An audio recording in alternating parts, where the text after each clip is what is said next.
Assalamualaikum warahmatullahi wabarakatuh. Nama saya Agung Novel Ajis dengan NIM 220202537 akan menganalisa tentang kebijakan dividen terhadap teori Lindner. Metode penelitian yang digunakan dalam penelitian ini adalah metode kualitatif. Populasi yang digunakan dalam penelitian ini adalah seluruh perusahaan yang terdaftar di Bursa Efek Indonesia periode tahun 2012 sampai 2015 yang berjumlah 537 perusahaan. Tahun yang dipilih adalah tahun 2012 sampai 2015 karena berdasarkan Undang-Undang Nomor 21 Tahun 2011 tentang Otoritas Jasa Keuangan, maka per tanggal 31 Desember 2012 tugas dan fungsi Bapepam LK akan berpindah ke OJK. Adanya perubahan struktur regulasi pada pasar modal di Indonesia akan mempengaruhi emiten dan investor ketika akan mengambil keputusan terhadap adanya wacana bahwa pada tahun 2013 BI akan memberikan sanksi kepada emiten yang tidak membagikan laba bersihnya dalam bentuk dividen. Desain pengambilan sampel yang digunakan adalah non-formalitas dengan teknik pengambilan sampel purpose sampling. Purpose sampling memiliki arti bahwa sampel diambil dengan maksud atau tujuan tertentu dari peneliti. Dividen merupakan hal yang penting bagi perusahaan karena berkait dengan alokasi pendapat dari pertumbuhan perusahaan dan kemakmuran bagi pemegang saham. Tujuan dari penelitian ini adalah untuk menganalisa kebijakan dividen yang dikemukakan oleh Lindner yang menyatakan bahwa kebijakan dividen dipengaruhi oleh formalitas dan legend dividen. Popularitas penelitian ini adalah perusahaan-perusahaan yang terdaftar di Bursa Efek Indonesia pada tahun 2012 sampai 2015. Sampel yang diambil sebanyak 133 perusahaan. Teknik pengambilan sampel menggunakan teknik purpose sampling. Metode analisa yang digunakan adalah regresi Lindner berganda. Hasil penelitian menyimpulkan bahwa formalitas dan legend dikemukakan memiliki pengaruh defisikan positif terhadap kebijakan dividen. Selama lebih dari 5 dekade, kebijakan dividen merupakan topik yang senantiasa diperbincangkan dan diperdebatkan di dunia keuangan dan investasi. Banyak teori-teori yang bermunculan namun belum ada yang dapat menjelaskan perilaku dividen secara sempurna. Black 1976 menganalogikan bahwa kebijakan dividen merupakan sebuah puzzle yang berkelanjutan, yaitu teka-teki yang sulit untuk dijelaskan dan menimbulkan pertanyaan bagi banyak pihak. Sampai sekarang, puzzle mengenai kebijakan dividen belum terangkai sempurna dan menimbulkan terjadinya perbedaan pendapat bagi banyak pihak. Kebijakan dividen adalah penentuan berapakah jumlah laba yang harus diberikan kepada pemegang saham dan jumlah laba ditahan yang akan digunakan untuk investasi perusahaan. Kebijakan dividen merupakan faktor penting yang harus dipikirkan oleh perusahaan dalam mengelola perusahaan karena memiliki pengaruh dan signifikan terhadap perusahaan, pemegang saham, kreditur, dan masyarakat. Bagi perusahaan, pembagian dividen akan mengurangi kas perusahaan sehingga dana untuk kegiatan operasional dan investasi akan berkurang. Bagi pemegang saham, dividen merupakan bentuk pengembalian investasi yang mereka tanamkan. Perusahaan yang mampu membayar dividen tinggi akan menarik investor untuk menanamkan saham sehingga nilai perusahaan meningkat.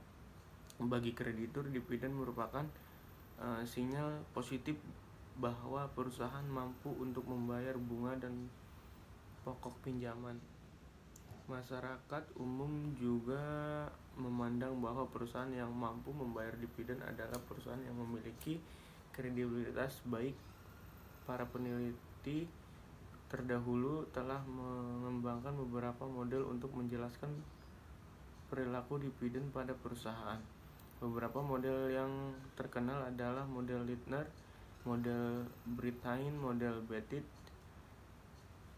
model Watt, model Saras, dan model Aharoni.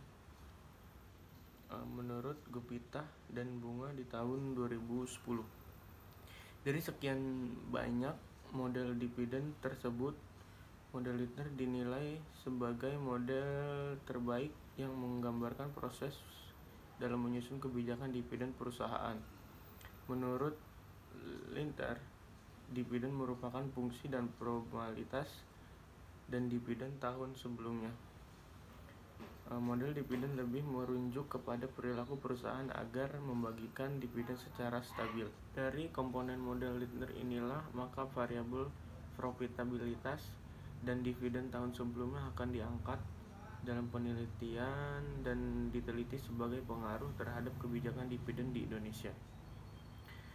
Sutrisno di tahun 2001 mengungkapkan kebijakan dividen adalah kebijakan yang berhubungan dengan pembayaran dividen oleh pihak perusahaan berupa penentuan besarnya dividen yang akan dibagikan dan besarnya saldo laba yang ditahan untuk kepentingan perusahaan.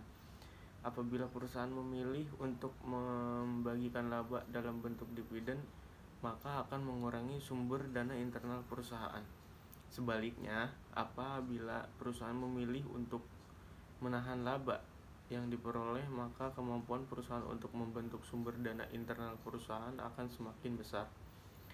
Terhadap 4 jenis alternatif pembayaran dividen menurut Sutrisno di tahun 2001, yaitu pembayaran dividen stabil, yaitu perusahaan membayar dividen dalam jumlah yang relatif stabil untuk memiliki payout ratio yang rendah pada saat profit tinggi dan memiliki payout ratio yang tinggi pada saat profit mengalami penurunan. Pembayaran dividen residual, yaitu penentuan besarnya dividen dipengaruhi oleh ada tidaknya kesempatan investasi yang diuntungkan. Sejauh terdapat investasi yang menguntungkan, maka dana yang diperoleh dari operasi perusahaan akan digunakan untuk investasi tersebut. Jika terdapat sisa, barulah sisa tersebut dibagikan sebagai dividen.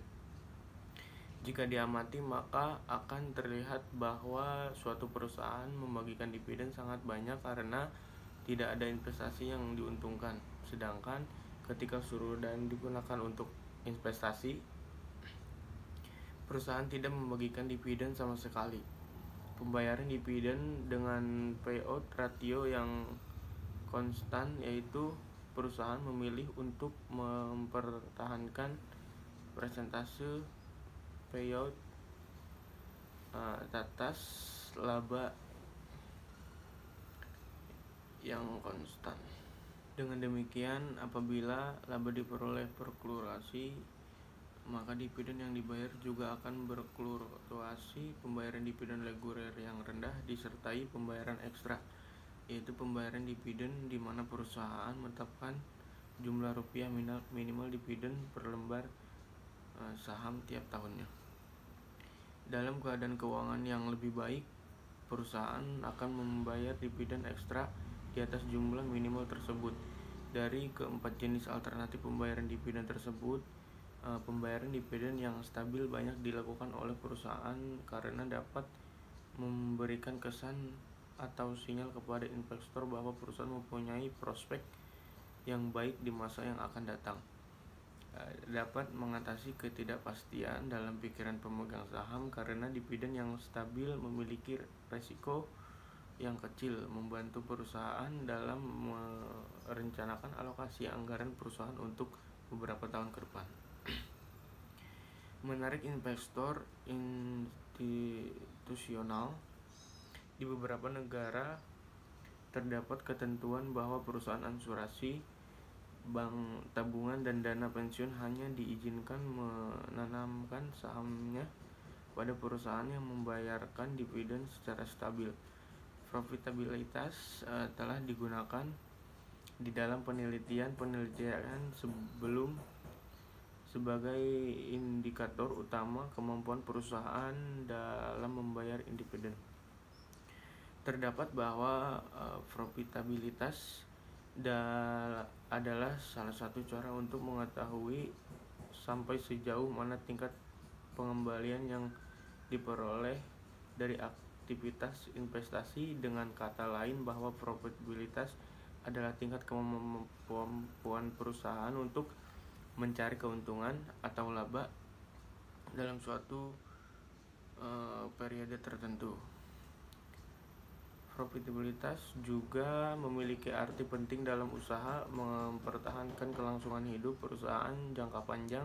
Perusahaan akan selalu berusaha untuk meningkatkan profitabilitasnya, karena semakin tinggi tingkat profitabilitas perusahaan, maka kelangsungan hidup perusahaan tersebut juga akan semakin terjamin. Sekian yang bisa saya sampaikan, kurang lebihnya mohon maaf. Wassalamualaikum warahmatullahi wabarakatuh.